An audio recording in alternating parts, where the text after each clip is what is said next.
My name is Rebecca Martinez.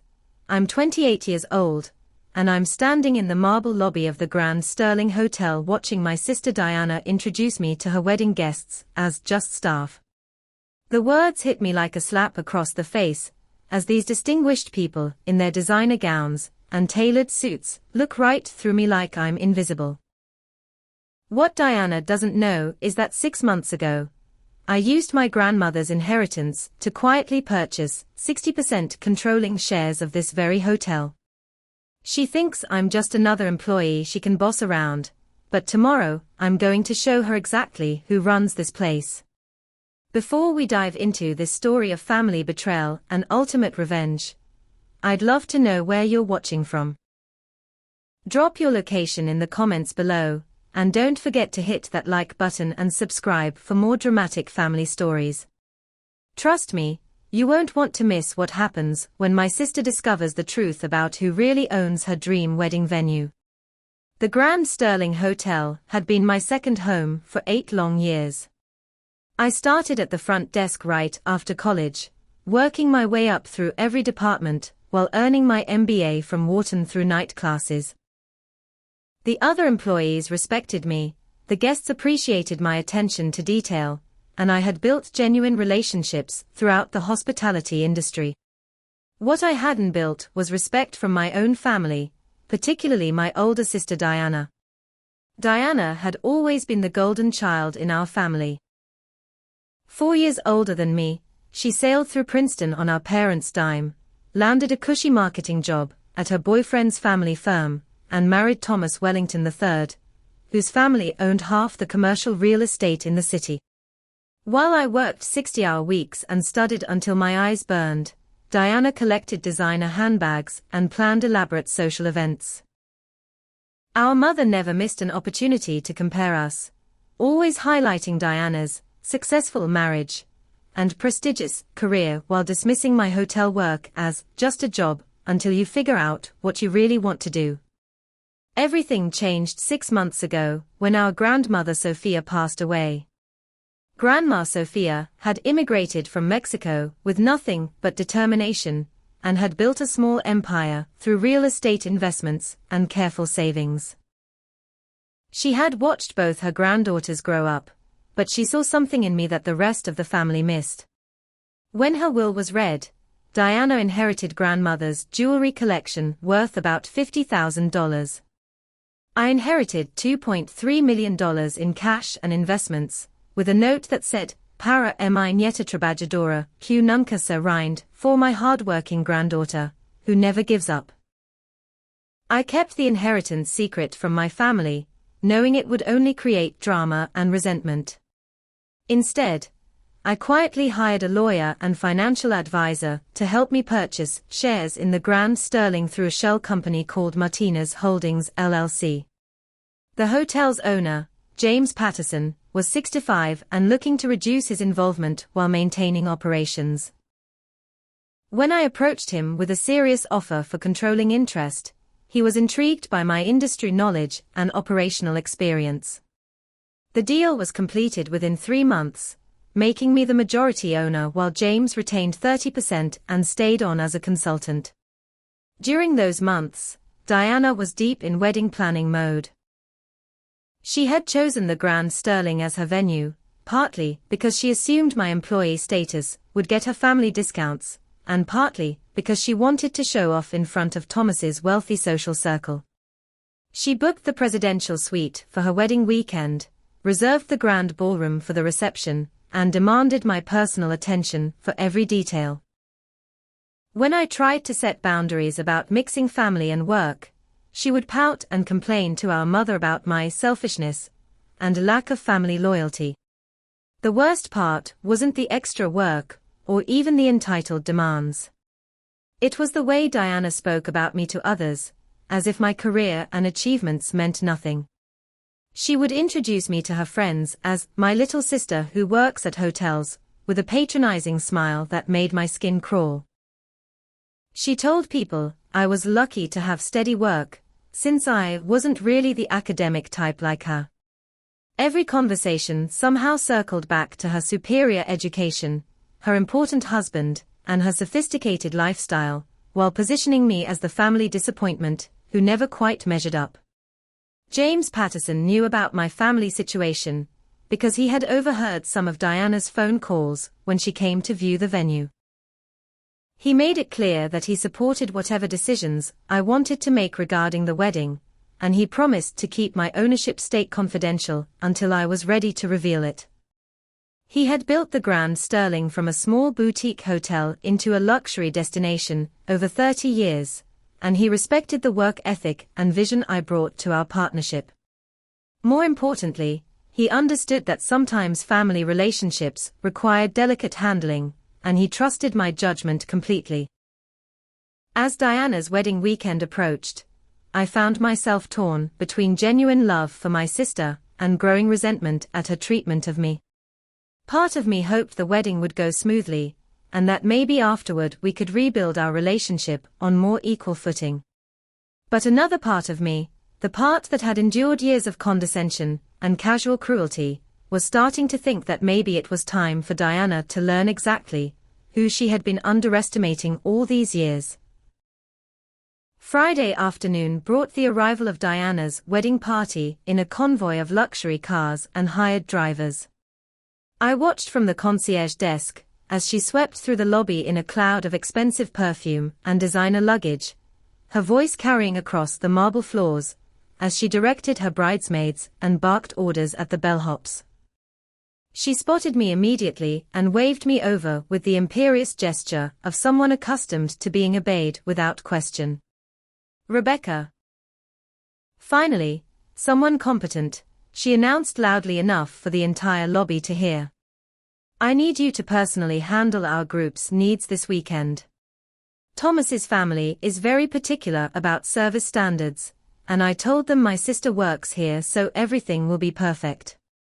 She turned to Thomas's parents, Harrison and Vivian Wellington, who were standing nearby looking politely uncomfortable with Diana's volume. "This is my little sister Rebecca who works here." "Rebecca, these are Thomas's parents. They are staying in the penthouse suite." Harrison Wellington offered a perfunctory handshake, while his wife Vivian looked me up and down with the practiced assessment of someone accustomed to evaluating hired help. "How lovely that your family works here," Vivian said in the tone people use when they're being politely condescending. "I'm sure Diana feels so comfortable knowing she has someone looking after things personally." The way she emphasized someone made it clear she didn't consider me worthy of a name. I maintained my professional smile while internally noting that these people had no idea they were talking to the person who could evict them from the building with a phone call. "Of course, Mrs. Wellington. We're committed to making sure your family has an exceptional experience." I made eye contact with James Patterson, who was observing from across the lobby with barely concealed amusement. He gave me the slightest nod, reminding me that I held all the cards in this particular game. Diana continued her introductions, presenting me to Thomas's siblings and their spouses as Rebecca, who's been working here for years and knows absolutely everything about the hotel. Each introduction felt like another small humiliation, another reminder that in Diana's mind, I was defined entirely by my service to others rather than my own accomplishments or aspirations. When Thomas's sister Charlotte asked what I studied in college, Diana answered for me with a dismissive wave. "Oh, Rebecca did some business classes, but she's always been more of a hands-on worker than an academic. She's much better with practical things than theoretical stuff." The bridesmaids were even worse than the family members. Diana's maid of honor, Sophia Chen, had known Diana since college, and had absorbed all of her attitudes about status and hierarchy.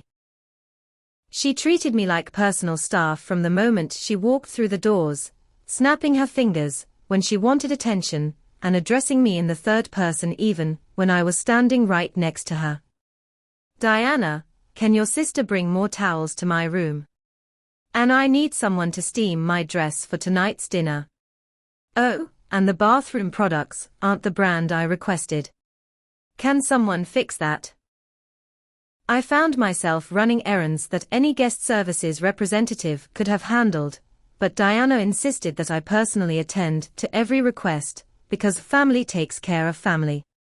She seemed to take perverse pleasure in demonstrating her control over me in front of her sophisticated friends, as if my willingness to serve proved something about our relative positions in the family hierarchy. When I suggested that other staff members were perfectly capable of handling routine requests, Diana pouted and told our mother that I was being difficult and embarrassing the family in front of Thomas's relatives. Our mother, Patricia, had arrived that evening for the rehearsal dinner, and she immediately took Diana's side in any conflict or disagreement.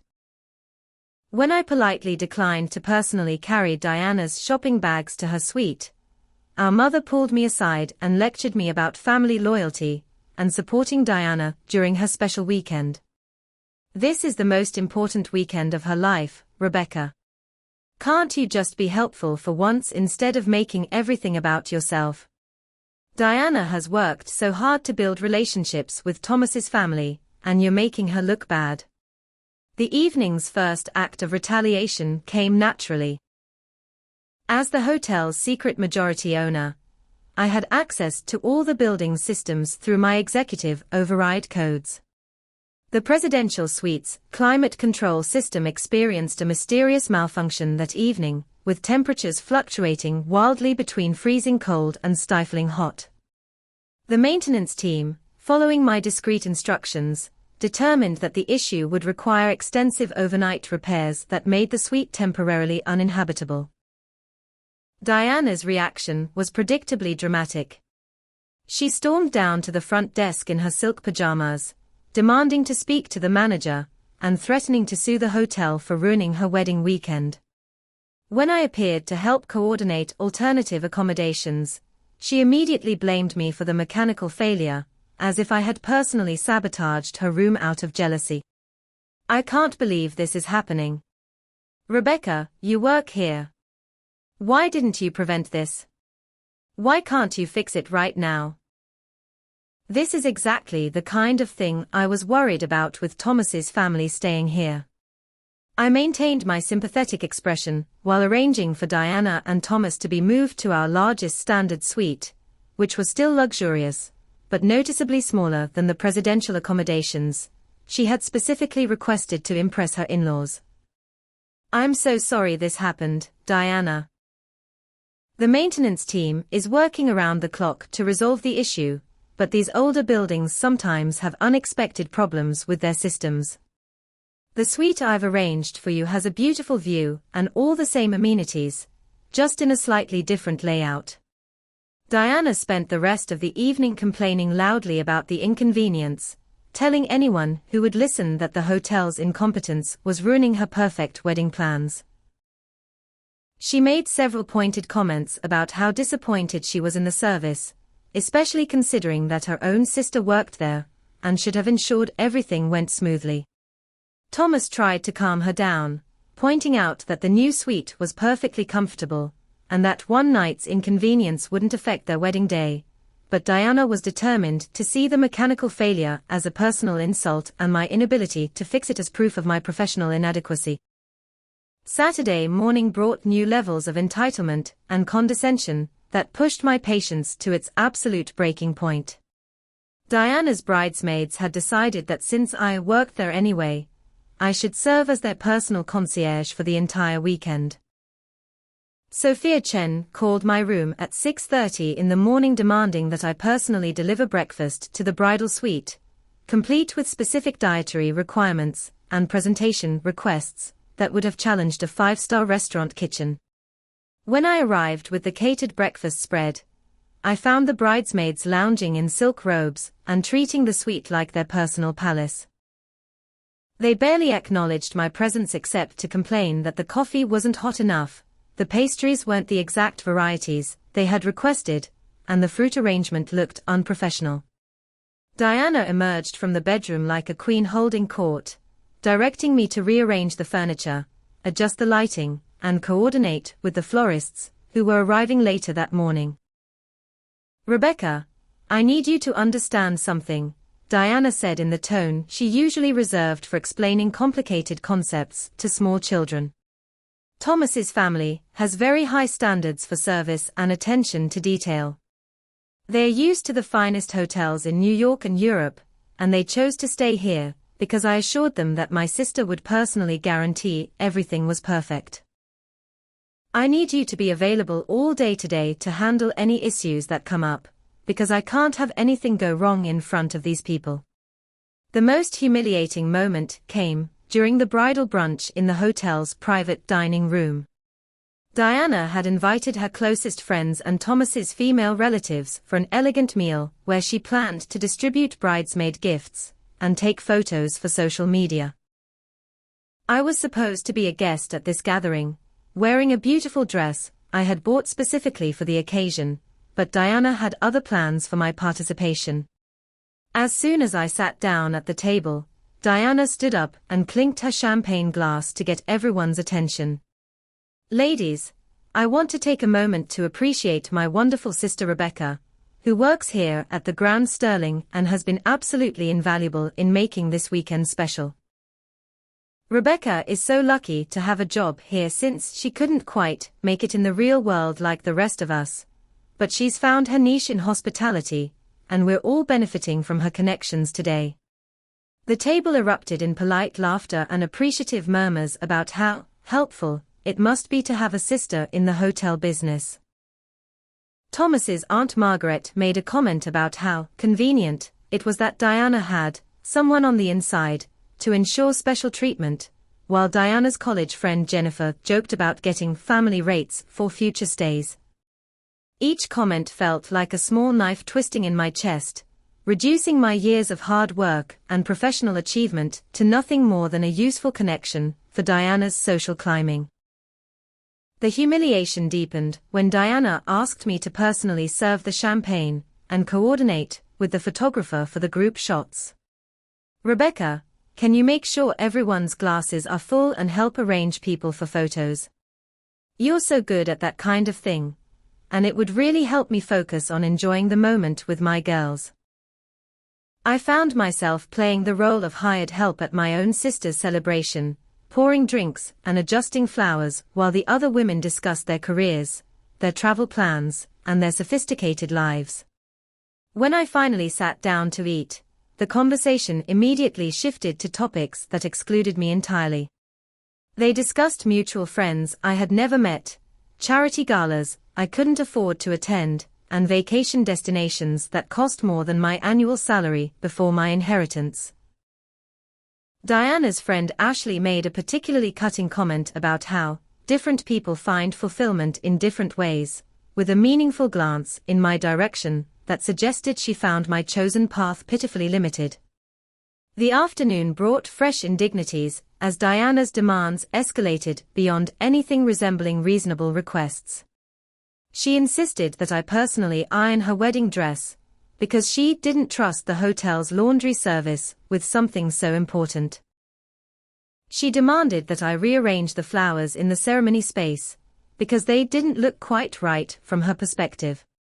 She sent me running errands throughout the city to pick up forgotten items, coordinate with vendors, and solve problems that any professional wedding planner could have handled more efficiently. Our mother continued to enable Diana's behavior, praising her for being so organized and so thoughtful about including family in her special day.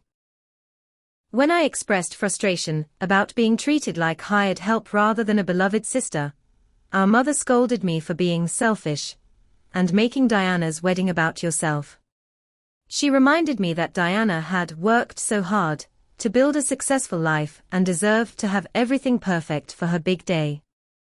My second act of retaliation came that afternoon when the hotel's computer system experienced a mysterious glitch that affected room assignments throughout the building.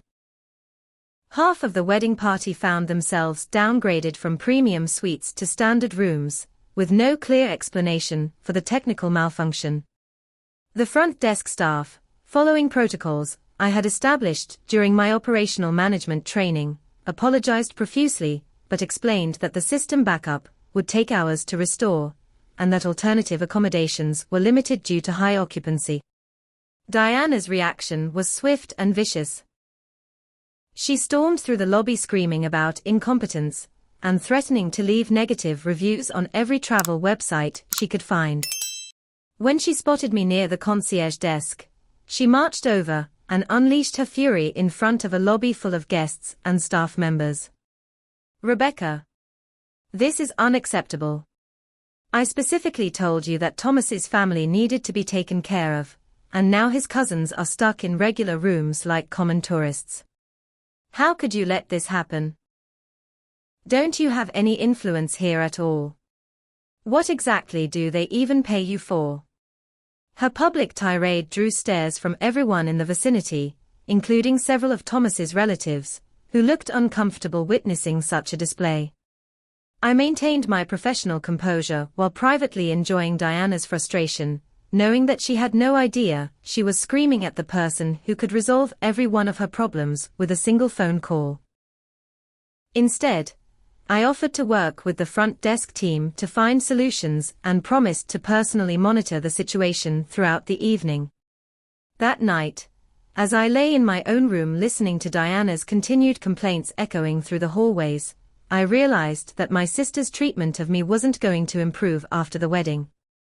This wasn't stress or nervousness about her big day. This was who Diana really was when she thought she had power over someone, and she had been showing me her true character for years without me wanting to see it clearly. Tomorrow was going to be very educational for everyone involved. Sunday morning dawned with crystal clear skies and perfect temperatures for an outdoor ceremony, but the beauty of the day was immediately overshadowed by Diana's escalating demands and increasingly cruel treatment. I arrived at the hotel early to oversee final preparations, only to be intercepted by the wedding coordinator, who had received specific instructions that I was to be treated as hotel staff rather than family for all wedding-related activities. The first blow came when Diana emerged from the bridal suite in full princess mode, surrounded by her bridesmaids and makeup artists. She took one look at me in my carefully chosen guest attire and wrinkled her nose in disapproval. "Rebecca, what are you wearing? I thought you were going to help with setup this morning, not pose for pictures. The photographer is coming soon for family portraits, and I need you to handle the vendor coordination, so the rest of us can focus on the important things." When I reminded Diana that I was supposed to be in the family photos as her sister, she waved her hand dismissively and delivered the crushing blow with casual cruelty. "Oh honey, I talked to Thomas and we decided to keep the formal portraits, just immediate family and wedding party. You understand, right? These pictures are going to be displayed in our home for years, and we want a certain aesthetic. Besides, you'll be so busy with hotel things today that you probably won't have time for photos anyway." The wedding coordinator, Rebecca Martinez, looked uncomfortable as she approached with the morning's schedule. "Rebecca, I'm sorry, but Diana specifically requested that you handle all vendor arrivals and any last-minute issues that come up. She said you're the family point person for hotel operations today." The implication was clear. I was being assigned the role of unpaid labor coordinator, while my sister enjoyed her princess fantasy with professional hair, makeup, and photography services. I watched in growing anger as Diana's friends were pampered and celebrated, while I was expected to run around solving problems and managing logistics. The florists needed access to the ceremony space, the caterers required coordination with hotel kitchen staff, and the musicians wanted to test sound equipment in the ballroom. Each vendor was directed to talk to Rebecca about their needs, as if I were the designated point person for all practical matters, while Diana focused on the glamorous aspects of her special day. The humiliation reached new depths when Diana's guests began arriving for the ceremony. These were accomplished people: doctors, lawyers, business executives, and their sophisticated spouses. And Diana made a point of introducing me as hotel staff to every single person who asked about our family relationship. "Oh, that's just Rebecca, she works here at the hotel. She's been handling all our arrangements this weekend. If you need anything at all, just find her and she'll take care of you. Thomas's parents arrived with their extended family, a group of about 20 people who represented old money, Ivy League educations, and social connections that Diana desperately wanted to access through her marriage. When Harrison Wellington asked about Diana's family, she gestured toward me and said with a bright smile, "Rebecca works here, so she's been invaluable for coordinating everything. My parents are around somewhere, but Rebecca's the one who really knows how things work in this place." I felt my professional mask slipping as guest after guest treated me like hired help rather than the bride's sister. They handed me their coats, asked for directions to restrooms, and made requests for special accommodations, as if I were a concierge rather than a family member. Several people commented on how helpful the hotel staff was being, completely unaware that they were talking to the person who actually owned the building where they were celebrating. The breaking point came when I overheard Diana talking to Thomas's mother in the bridal suite, their conversation carrying through the partially open door as I delivered forgotten items from Diana's car. Honestly, Vivian, I'm a little embarrassed by Rebecca's situation. I mean, she's almost 30, and she's still working in hotels like she's fresh out of college. She never really had the drive to pursue anything more ambitious, you know. I keep hoping she'll figure out what she wants to do with her life, but some people are just meant for service jobs. Vivian's response was equally cutting. Well, dear, not everyone can be as accomplished as you are. At least she seems reliable, and having someone in the family who can handle these practical matters must be convenient for events like this. I'm sure she's perfectly content with her position, and there's certainly nothing wrong with honest work. Their casual dismissal of my education, ambitions, and professional achievements felt like a physical blow. These women had no idea that I held an MBA from one of the nation's top business schools, that I had built genuine expertise in hospitality management, or that I owned majority control of the very building where they were having this conversation. They saw me as Diana's less successful sister, who had settled for a simple life, because I lacked the intelligence or drive for anything more challenging. My third act of retaliation began immediately. As the secret majority owner of the Grand Sterling, I had executive authority over all vendor contracts and service agreements. The wedding photographer, who was being paid through a complex arrangement of family contributions and vendor negotiations, suddenly discovered that his payment processing was experiencing technical difficulties that would require additional documentation and verification before funds could be released. The catering team received a call about a health department inspection that required them to temporarily halt food preparation and reorganize their service timeline. The musicians were informed about noise ordinances that limited their setup time and required additional permits for outdoor amplification. Each delay was professionally explained and legally defensible, but the cumulative effect was a growing sense of chaos that began to unravel Diana's carefully orchestrated timeline. Diana's response was predictably explosive. She found me in the hotel's business center, where I was coordinating with vendors to resolve their various issues, and unleashed her fury with the kind of public tantrum that would have been embarrassing for a child, let alone a grown woman on her wedding day. "Rebecca, what is wrong with this place?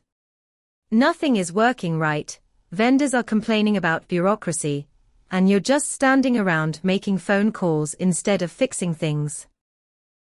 I specifically told everyone that my sister works here, and would make sure everything was perfect. Her tirade attracted the attention of hotel guests and wedding attendees who happened to be passing through the lobby. I maintained my calm professional demeanor while Diana gesticulated wildly and complained about my incompetence and the hotel's unprofessional service. Several members of Thomas's family witnessed her meltdown, and I could see them exchanging uncomfortable glances as they realized their new daughter-in-law was publicly berating her own sister on what should have been the happiest day of her life. The most satisfying moment came when Diana played her final card, the threat she thought would force me into submission.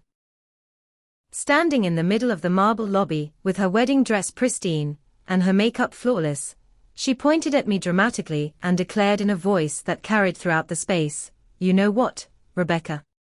You're fired.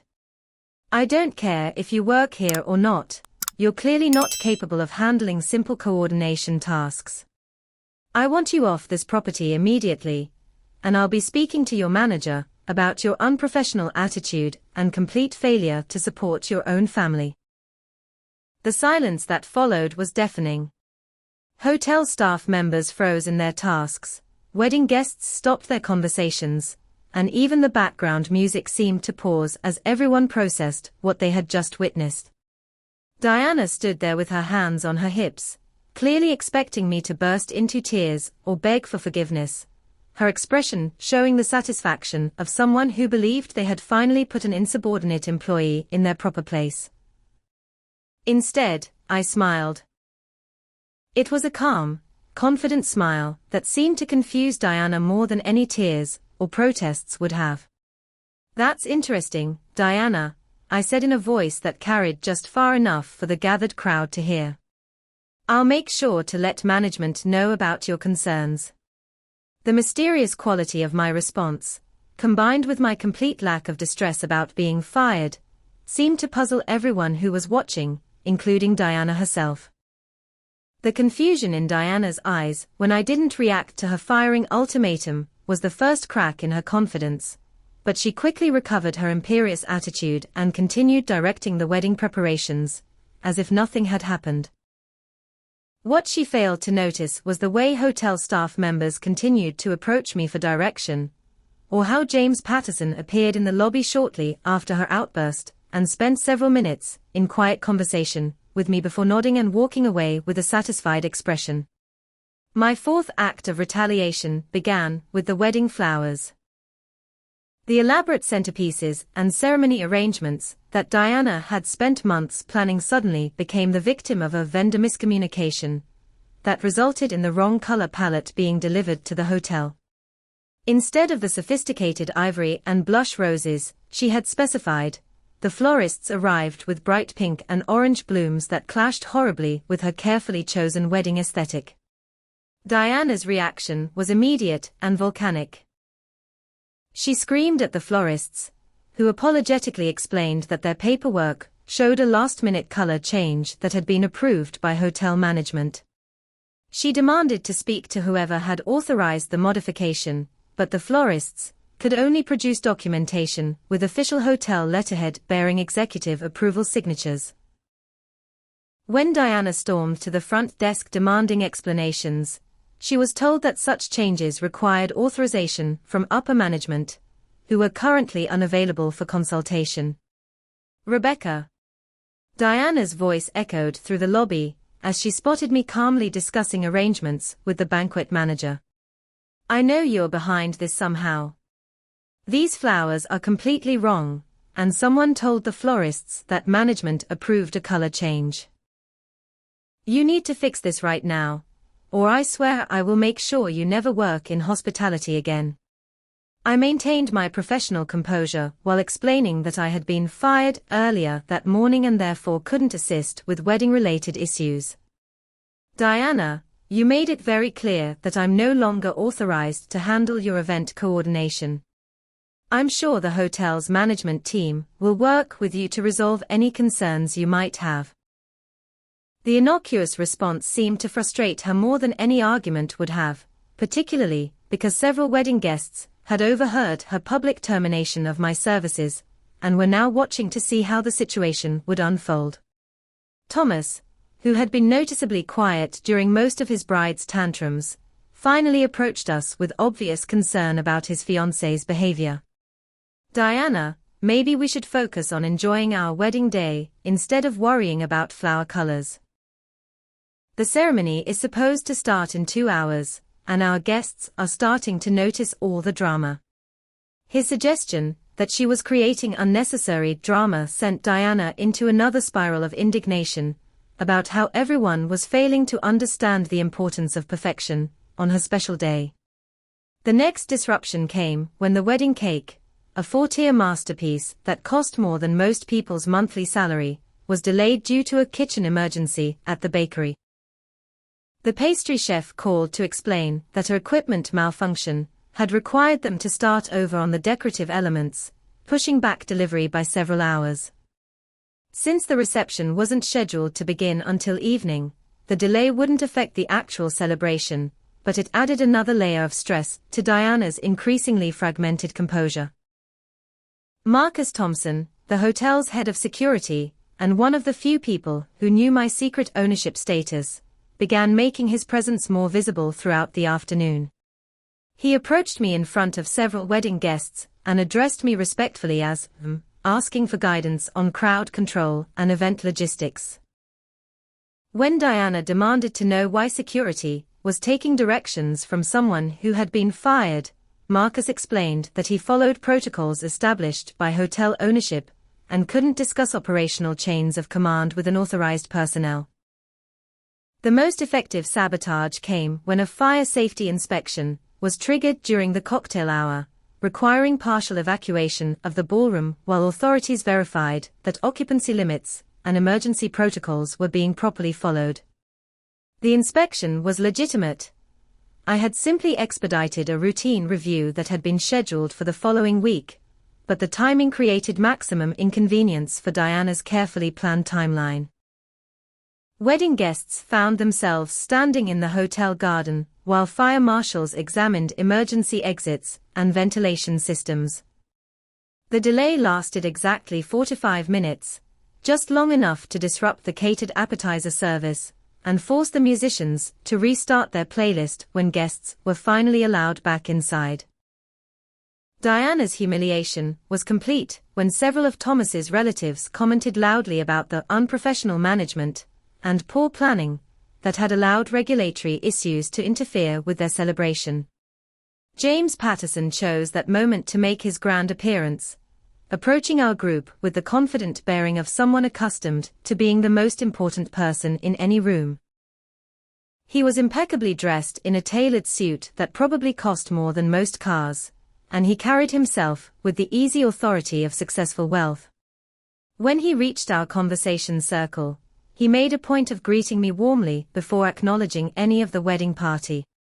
"Rebecca, I hope you're enjoying the festivities despite all the unusual complications we've been experiencing today," James said with a meaningful smile. "I've been monitoring the situation from my office, and I want you to know that hotel management is committed to ensuring that your family's event concludes successfully." His emphasis on "your family" and his deferential tone toward me created visible confusion among the wedding guests, who had been told repeatedly that I was merely hotel staff. Diana's paranoia was beginning to show as she noticed details that didn't align with her understanding of my position at the hotel. Staff members continued to seek my approval for decisions, vendors treated me with unusual respect, and now the hotel's owner was speaking to me as if I held some special status beyond that of a regular employee. When she tried to interrupt James's conversation with me, he politely but firmly indicated that he was conducting hotel business that didn't concern wedding guests. The final straw for Diana's composure came when she discovered that I was still moving freely throughout the hotel despite her public dismissal of my services.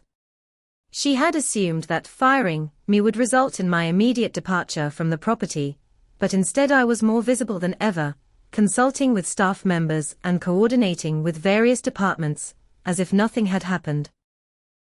When she demanded an explanation from the front desk manager, she was told that employment decisions required authorization from corporate ownership and couldn't be implemented by guests. "I don't understand what's happening here," Diana confessed to Thomas as they stood in the hotel garden watching their reception preparations continue despite the various delays and complications. "I fired Rebecca this morning, but she's still here running around like she owns the place. The staff keeps treating her like she's important, and even that Patterson guy acts like she's someone special. Something weird is going on, and I don't like it." Thomas's response was measured but telling. Diana, maybe you should consider the possibility that you don't actually understand your sister's position here as well as you think you do. She's been working at this hotel for years, and clearly the management values her contributions more than you realized. Perhaps publicly firing her wasn't the best strategy for maintaining family relationships or ensuring smooth event coordination. Diana's growing realization that she might have made a serious miscalculation was visible in her increasingly frantic attempts to regain control of the situation. She alternated between trying to apologize to me for the morning's harshness and demanding explanations for the unusual deference I was receiving from hotel personnel. But it was too late for damage control, and the wedding was about to become even more educational for everyone involved. Diana's attempts to understand my continued presence and apparent authority at the hotel became increasingly desperate as the afternoon wore on.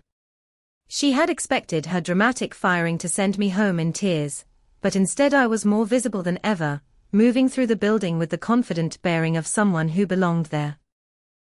When she cornered me near the business center and demanded explanations, my responses only deepened her confusion. "Rebecca, I need you to be honest with me," Diana said, trying to strike a conciliatory tone after hours of public hostility. "Why are the staff members still coming to you for decisions? Why did that Patterson man treat you like you were someone important? I fired you this morning, but you're acting like nothing happened. Are you going to be in trouble with your supervisors for staying here against my wishes?" I looked at her with the calm expression of someone who held all the cards in a high-stakes game. "Diana, you seem to be under some misunderstandings about how authority works in this building. Your firing me doesn't actually change my relationship with the Grand Sterling Hotel, or my ability to move freely throughout the property. I think you might be surprised to learn exactly what my position here entails."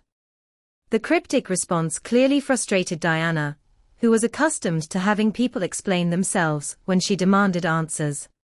"What are you talking about, Rebecca? You work in hotel management, or guest services, or whatever. You handle events and coordinate with vendors. How complicated could your job be that I can't understand it?"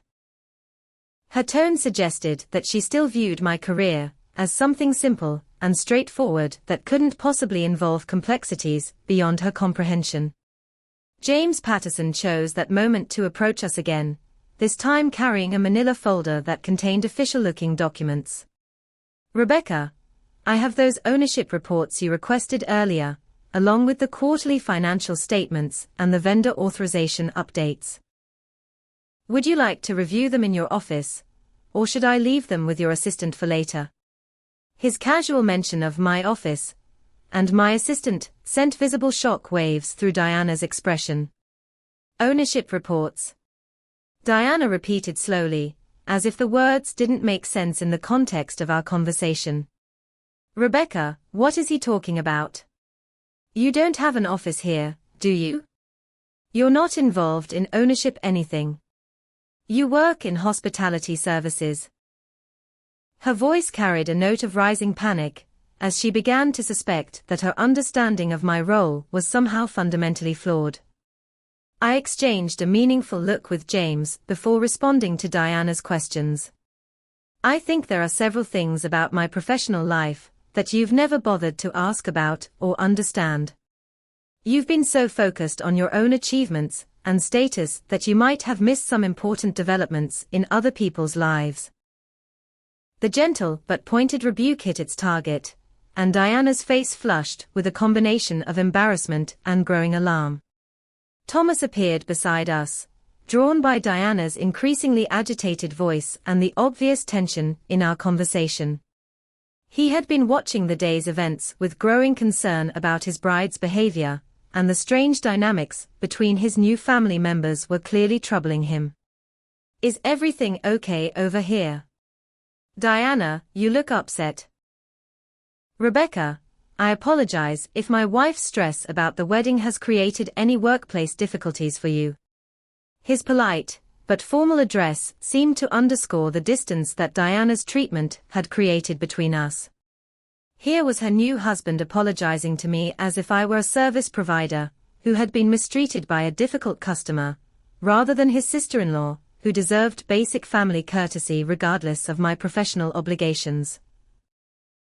The moment highlighted how completely Diana had reframed our relationship in terms of hierarchical power rather than familial love. Thomas, I think your wife is beginning to realize that she may have misunderstood some fundamental aspects of my situation here at the Grand Sterling, I said carefully. Diana assumed that she had authority to make certain decisions about my involvement in today's events, but it appears that her assumptions were based on incomplete information about how this hotel operates. The wedding coordinator approached our group with obvious reluctance, clearly uncomfortable with the tension she could sense even from a distance. Excuse me, but I need clarification about who's authorizing the final arrangements for this evening's reception. The catering manager has some questions about service protocols, and the musicians need approval for their extended playlist. Diana mentioned earlier that Rebecca was handling coordination, but then there was some confusion about employment status. Diana's face went white as she realized that even the wedding coordinator understood that something was wrong with the narrative she had been promoting all weekend. Rebecca was. I mean, she works here, so she should be able to handle those things. Unless. She trailed off, clearly uncertain about what she was actually trying to say, or what authority anyone actually possessed. Marcus Thompson appeared as if summoned, carrying his radio and wearing the confident expression of someone delivering important news. I've completed the security assessment you requested for this evening's event. We have adequate coverage for the guest count, and all emergency protocols are in place. Should I brief you personally, or would you prefer a written report for your files? His formal address and professional demeanor created another moment of visible confusion for Diana, who couldn't understand why the head of security was treating me like a supervisor rather than a colleague. Rebecca, why is he calling you like you're his boss? You work in events or guest services, right? Why would security report to you? Her questions tumbled out in a rush of growing panic. I maintained my calm expression while Diana's world began to shift beneath her feet. Diana, I think it's time for you to consider the possibility that you've made some incorrect assumptions about my role here. You've spent so much energy telling people that I'm just hotel staff, that you never stopped to ask what kind of hotel staff I might be, or what level of responsibility my position entails. The truth was beginning to dawn on some of the wedding guests, who had been observing our interactions throughout the weekend. Thomas's father, Harrison Wellington, was a successful businessman who understood organizational hierarchies and authority structures. He approached our group with the measured steps of someone who suspected he had been missing important information. Rebecca, I hope you'll forgive my confusion, but I'm trying to understand the reporting structure here, Harrison said diplomatically. You're Diana's sister, you work at this hotel, and you seem to have significant involvement in operational decisions. Are you in hotel management? Guest services? Event coordination? His questions were polite, but probing, and his business acumen was clearly detecting inconsistencies in the story he had been told. Before I could respond, our mother appeared with a worried expression that suggested she had been listening to enough conversations to realize that something significant was happening. Rebecca, honey, Diana is very upset and confused about something. She says people are treating you strangely, and she doesn't understand your job here anymore. Can you please just explain to everyone what your position is so we can get back to enjoying the wedding? The moment had arrived. With Diana, Thomas, his parents, our mother, and several wedding guests all gathered around waiting for clarification, I looked directly at my sister and spoke the words that would change everything. Diana, my position at the Grand Sterling Hotel is majority owner. I purchased 60% controlling interest 6 months ago, using the inheritance from grandmother Sophia. James Patterson and I are business partners, and I have executive authority over all operations in this building. The silence that followed was so complete that the hotel's ambient sounds, air conditioning, distant traffic, elevator chimes, seemed deafeningly loud by comparison. Diana's mouth opened and closed without producing any sound, while the color drained from her face as if someone had literally pulled the foundation out from under her feet. The wedding ceremony began 30 minutes late due to what the coordinators diplomatically termed family logistics, but the real reason for the delay was Diana's complete emotional collapse upon learning that her hotel staff sister was actually the majority owner of the building where she was getting married. She had locked herself in the bridal suite, alternating between tears of humiliation and rage-filled accusations that I had deliberately deceived her to ruin her perfect day. Thomas's attempts to comfort his bride were complicated by his own shock at discovering that he had spent the entire weekend treating a successful businesswoman like hired help. His parents, both of whom prided themselves on their ability to assess people's social and economic status accurately, were mortified to realize they had condescended to someone who could have evicted them from the property with a phone call. The revelation cast their earlier interactions in an entirely different light, transforming what they had seen as gracious superiority into embarrassing displays of ignorance. When Diana finally emerged from her suite, her carefully applied makeup had been repaired, but her composure remained fragile. She insisted on proceeding with the ceremony, partly because guests had traveled from across the country to attend, and partly because the alternative of explaining a cancellation would have required admitting the full extent of her humiliation. However, her demeanor throughout the service was noticeably subdued, and she kept glancing toward me with a mixture of confusion and resentment. The ceremony itself proceeded smoothly, but the atmosphere was charged with undercurrents that the officiant couldn't understand and most guests could sense without being able to identify. Diana's vows, which she had practiced for weeks to achieve the perfect blend of sophistication and emotion, came out stilted and mechanical. Thomas's responses were equally wooden, as if he were questioning fundamental assumptions about the family he was joining and the woman he was marrying. During the cocktail hour that followed, whispered conversations spread throughout the gathering as wedding guests tried to understand the dramatic revelation and its implications. Thomas's business associates, who had spent the weekend viewing me as an amusing example of small-town hospitality work, were now reassessing every interaction through the lens of my actual status as a property owner and hospitality industry professional. The most satisfying moment came when Sophia Chen, Diana's maid of honor, who had been particularly cruel in her treatment of me, attempted to approach with an awkward apology. "Rebecca, I had no idea about your situation here. Diana always described you as working in hotels, and I guess I misunderstood what that meant. If I said anything inappropriate this weekend, I hope you'll understand that it wasn't personal." I accepted her apology with gracious professionalism, while noting that she still couldn't bring herself to acknowledge the specific ways she had demeaned me throughout the weekend. "Sophia, I appreciate your concern. It's always interesting to see how people treat others when they believe there won't be any consequences for their behavior. I hope this has been educational for everyone involved." James Patterson, who had been observing the social dynamics with obvious amusement, chose the cocktail hour to make his announcement about hotel leadership changes. Standing in the center of the reception area with a champagne glass raised, he addressed the wedding guests with the confident authority of someone accustomed to commanding attention.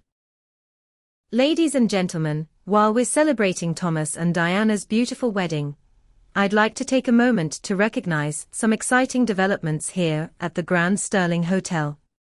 As many of you now know, Rebecca Martinez has joined me as majority owner and will be assuming the role of general manager effective immediately. Rebecca brings years of operational experience and a vision for hospitality excellence that will elevate our service to new heights. I'm honored to work with such a talented professional, and I know our guests will benefit tremendously from her leadership.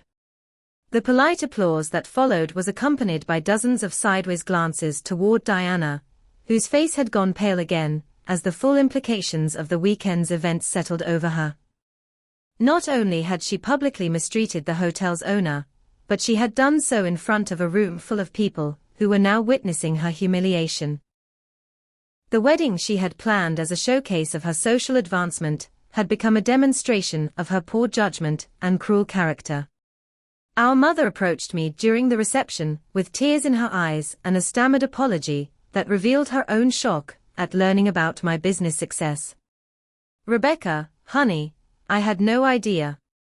I knew about Grandma Sophia's inheritance, but I thought it was just. I mean, Diana said you were using it for a down payment on a condo, or something practical. Why didn't you tell me you had bought a hotel? Why didn't you tell me you were so successful?"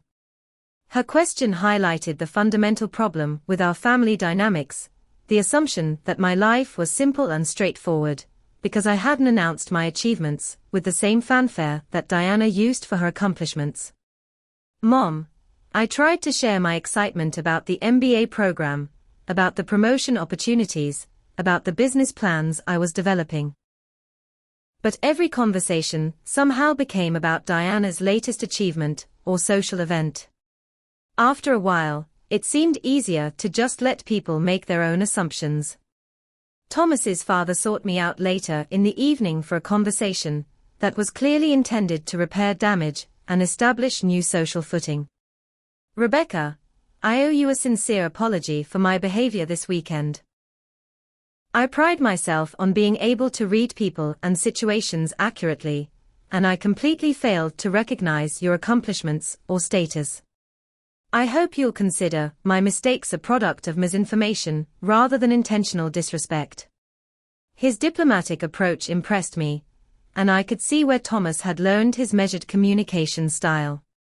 "Harrison, I appreciate your apology, and I understand that you were working with limited information. What concerns me more is how comfortable everyone seemed to be treating someone poorly based on assumptions about their social or economic status. I hope this experience encourages people to show basic respect regardless of someone's perceived position."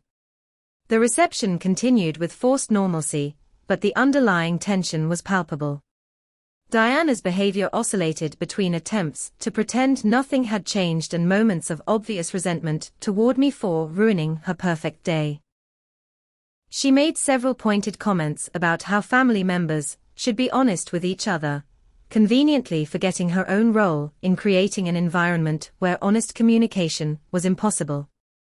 The evening's most dramatic moment came when Diana, emboldened by champagne and surrounded by sympathetic bridesmaids, decided to confront me publicly during the dancing portion of the reception.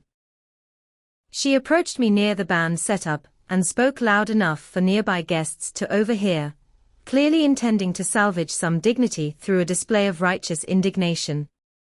"Rebecca, I think you owe me an explanation for why you've been lying to our family for months about your situation.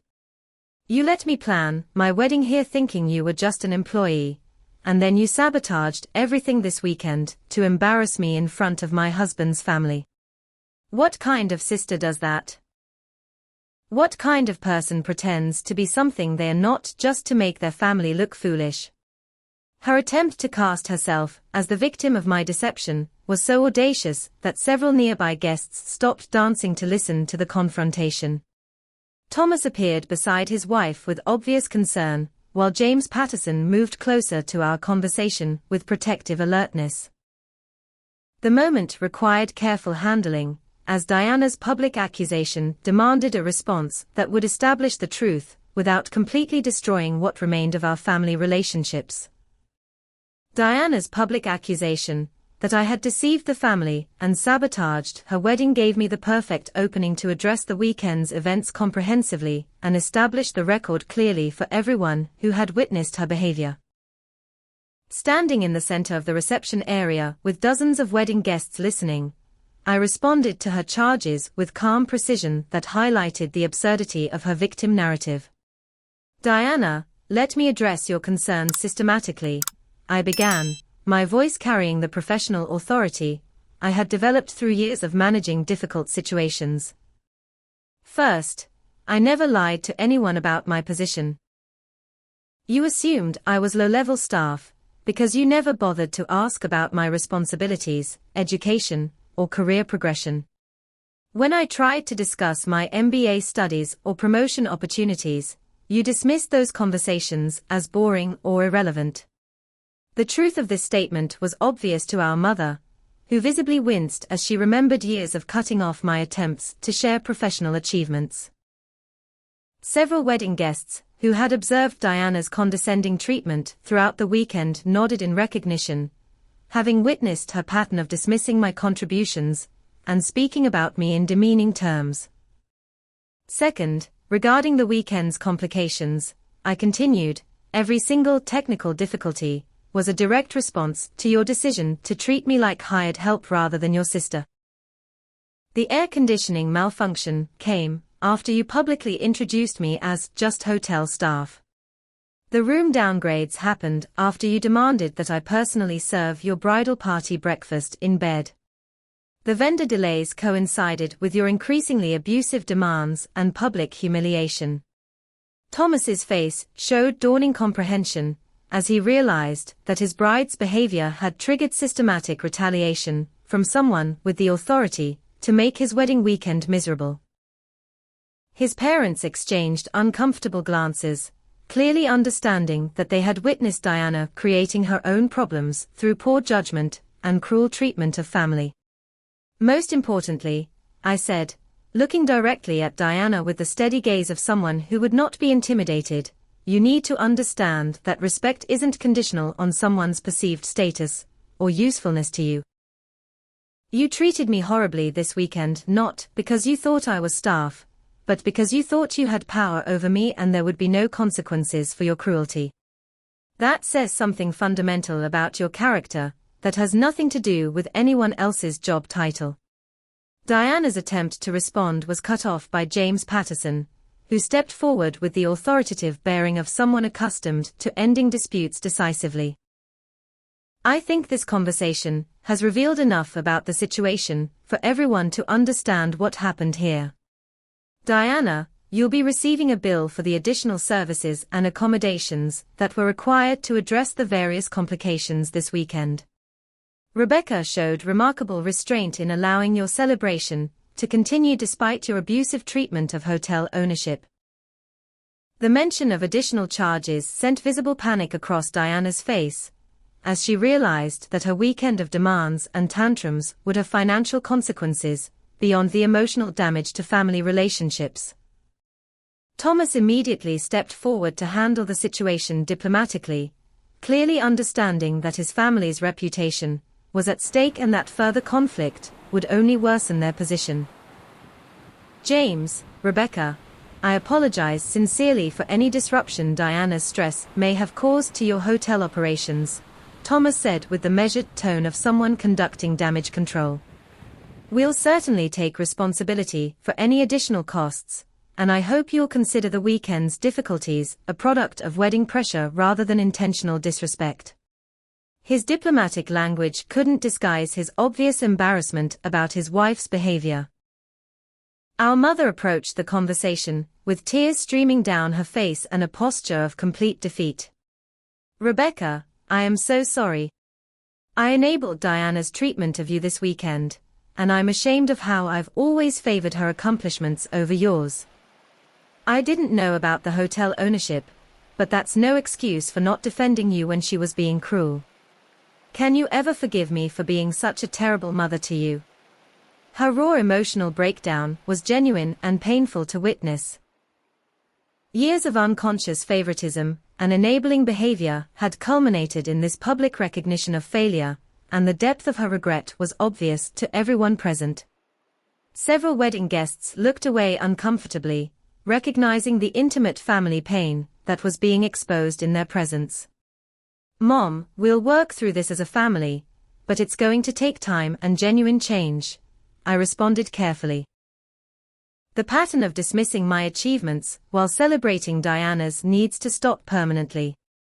I won't accept being treated as less important because my successes don't fit your expectations of what matters.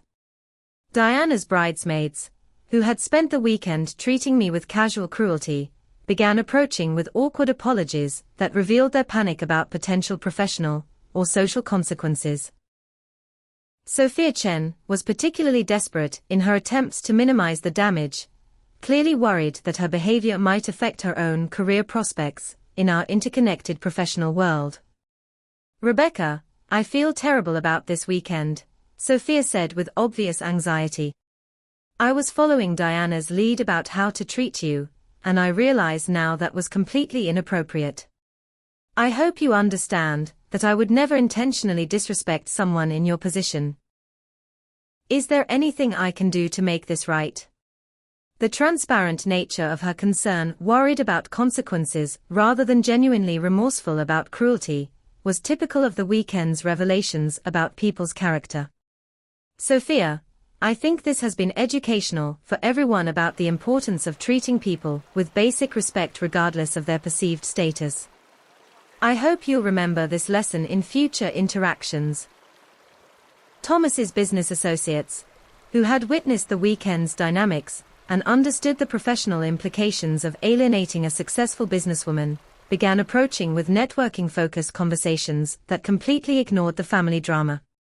They were clearly interested in establishing positive relationships with someone who owned a luxury hotel, and their sudden attention highlighted the conditional nature of social respect based on perceived value. The evening's final revelation came when Marcus Thompson approached with security footage that documented Diana's pattern of public humiliation and abuse throughout the weekend. You requested documentation of the incidents that occurred during the event. I have comprehensive video evidence of the various confrontations and inappropriate behavior, if you need it for any follow-up discussions." Diana's face went white as she realized that her cruel treatment of me had been recorded and could be reviewed by anyone who needed to understand the situation. The existence of evidence eliminated any possibility that she could later rewrite the weekend's events or claim that her behavior had been misunderstood or exaggerated. The wedding reception concluded with forced politeness and uncomfortable conversations as guests attempted to process what they had witnessed and navigate the complex social dynamics that had been exposed. Diana's dream of a perfect celebration showcasing her sophisticated lifestyle had become a cautionary tale about character, respect, and the consequences of treating family members as disposable conveniences. 6 months after Diana's wedding, the Grand Sterling Hotel had undergone a remarkable transformation under my leadership as general manager and majority owner. The staff performed with new confidence and pride, knowing they worked for someone who understood their challenges and valued their contributions. Guest satisfaction scores reached record levels, and we had earned recognition from several hospitality industry publications for our innovative approaches to service excellence. The most significant change, however, was in my family relationships. Our mother had followed through on her commitment to family therapy, and we spent months working through the patterns of favoritism and enabling that had damaged our sisterly bond. She began to understand how her constant comparisons and dismissive attitude toward my achievements had created an environment where Diana felt entitled to treat me as less important than her own needs and ambitions. Diana's marriage to Thomas survived the wedding weekend, but their relationship required extensive counseling to address the character issues that had been so publicly revealed. Thomas had been genuinely shocked by his wife's capacity for cruelty toward family, and he insisted on changes that included sincere apologies and behavioral modifications. Diana was forced to confront the reality that her treatment of others reflected poorly on her own character and could affect her social and professional relationships. The most difficult conversation came 3 months after the wedding, when Diana finally approached me with a genuine apology that acknowledged the full extent of her behavior and its impact on our relationship. She had spent weeks working with her therapist to understand how her insecurities about social status had led her to diminish others to elevate herself, and she was ready to take complete responsibility for the pain she had caused. "Rebecca, I've been thinking about everything that happened at my wedding, and I realize that I owe you more than just an apology," Diana said during a quiet dinner at a restaurant far from the Grand Sterling. "I spent years treating you like you were less important than me, and I used your love for our family against you. I made you feel like you had to earn respect instead of deserving it automatically as my sister." Her acknowledgement of the manipulation was particularly important to me, as it showed genuine understanding of how she had exploited family loyalty to maintain an unfair dynamic. "Diana, I appreciate you recognizing that pattern. What I need going forward is for you to treat me as an equal rather than someone whose worth is determined by your assessment of my status or usefulness." The healing process was slow and required consistent effort from both of us. Diana had to learn to celebrate my achievements without feeling threatened by them, while I had to learn to set boundaries without cutting off all possibility of rebuilding our relationship. We established new patterns of interaction, based on mutual respect rather than the hierarchical dynamic that had characterized our childhood and early adulthood. Our mother's transformation was equally remarkable. She began actively asking about my business ventures, celebrating my professional successes, and making conscious efforts to treat both daughters as equally accomplished adults with different but valuable life paths. She also took responsibility for the family dynamics that had enabled Diana's entitled behavior and committed to supporting healthier relationships between all family members. The Grand Sterling Hotel became a symbol of my independence and professional achievement, but it also served as a venue for family healing. We hosted our mother's 70th birthday celebration in the same ballroom where Diana's wedding had taken place, but the atmosphere was completely different. Warm, inclusive, and genuinely celebratory of everyone's contributions to the family's happiness. Marcus Thompson and I began dating seriously about 4 months after the wedding, built on a foundation of mutual respect and shared professional values. He had supported me through the most challenging family crisis of my adult life, and his quiet strength and principled character made him exactly the kind of partner I wanted beside me as I built my business empire. Our relationship was based on equality and genuine appreciation rather than the power dynamics that had characterized so many of my family interactions. The most profound lesson I learned from the entire experience was that true confidence comes from knowing your own worth rather than seeking validation from others. For years, I had tried to earn my family's respect by being helpful, accommodating, and self-sacrificing, but those efforts only enabled their dismissive treatment. When I finally stood up for myself and demanded the respect I deserved, I discovered that I had always possessed the power to change the dynamic. I had just been afraid to use it. Diana's wedding weekend taught me that love without respect is not really love at all.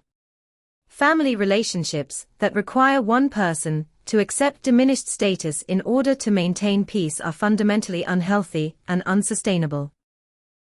Setting boundaries and demanding equality might be uncomfortable initially, but it's the only way to build genuine connections, based on mutual appreciation rather than convenient exploitation.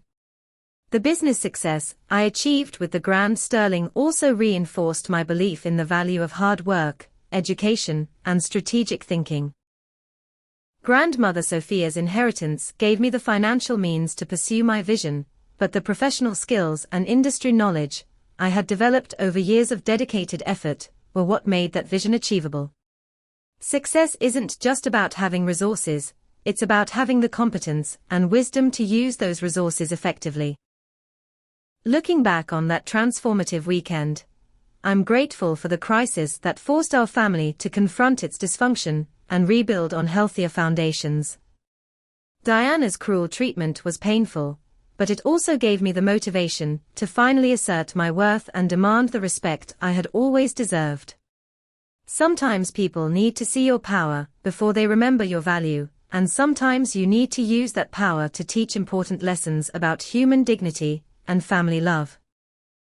Today, as I stand in the marble lobby of the Grand Sterling Hotel, I see a thriving business built on principles of respect, excellence, and genuine care for both employees and guests. I see a family that has learned to celebrate each member's unique contributions rather than ranking our worth against arbitrary measures of status or achievement. Most importantly, I see a woman who has discovered her own strength and refuses to accept anything less than the love and respect she knows she deserves. The Grand Sterling Hotel continues to host weddings, celebrations, and family gatherings, but now every event takes place in an atmosphere of dignity and mutual appreciation. I've learned that true hospitality isn't just about serving others. It's about creating environments where everyone feels valued and respected, whether they are guests, employees, or family members gathering to celebrate life's important moments. Have you ever had to stand up to family members who didn't respect your worth? How did you handle a situation where someone tried to diminish your achievements? I'd love to hear your stories in the comments below about times you had to assert yourself with people who underestimated you. Don't forget to like this video if you enjoyed Diana's comeuppance, subscribe for more dramatic family stories, and share this with anyone who needs encouragement to stand up for themselves. Remember that you deserve respect not because of what you do for others, but because of who you are as a human being. Thank you for listening to my story, and I hope it inspires you to recognize and demand your own worth in all your relationships.